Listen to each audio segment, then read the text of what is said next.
नमस्कार, जय श्री महाकाल। शुभ संकेत सफलता को प्राप्त करने के लिए एक मार्गदर्शन कर देते हैं। कभी यदि हम अपने घर से जाएं और मार्ग में कोई गोमाता अपने वत्स को दूध पिलाती हुई दिखे तो यह शुभ शकुन होता है। आप स्मरण रखें कि यदि आप यात्रा करने जा रहे हैं और यात्रा पर निकलते समय यदि आपके मार्ग में कोई याचक आपको दिखता है तो मार्ग में उसको अन्न से अथवा धन से कुछ संतुष्ट करके अपनी यात्रा की ओर आप प्रस्थान करें। आप यदि किसी अच्छे शुभ कार्य के लिए जा रहे हैं और यदि मार्ग में आपको कोई कन्या अथवा कोई सुहागन स्त्री जल से भरा हुआ घट लेकर के आती हुई या जाती हुई दिखती है तो यह आपके कार्य की सफलता का एक प्रमुख संकेत है।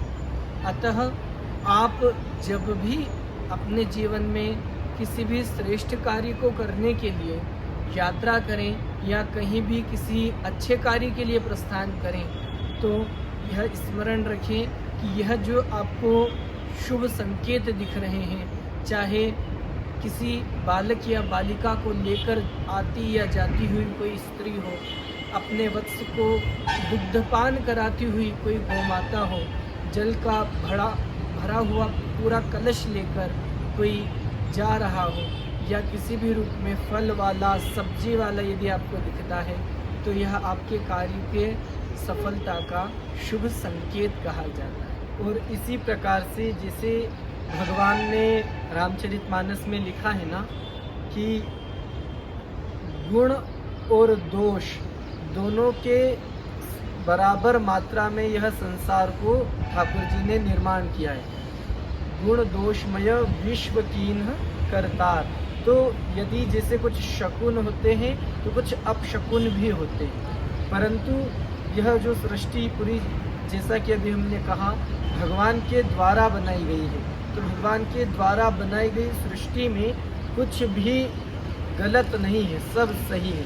बस कुछ अपशकुन जो होते हैं वह हमें सावधान करने के लिए होते हैं। जैसे हम किसी शुभ कर्म में जा रहे हैं और कहीं काली बिल्ली दिख जाए अथवा काला कुत्ता रोते हुए दिखाई दे, कोई गधा सियार या कुछ ऐसे अपशकुन शब्द हमें सुनाई दे, उस कार्य को करने का हमारा जो विधिपूर्वक यदि सत्य संकल्प का वह निर्णय है तो उसको स्थगित नहीं करना चाहिए। उसमें कुछ सावधानी रखना अपेक्षित होती है, क्योंकि जो साहसिक पुरुष होते हैं वह हर हाल में अपने कार्य को पूर्ण करते हैं। तो शकुन अपशकुन की इस विचारों को सदैव ध्यान रखें।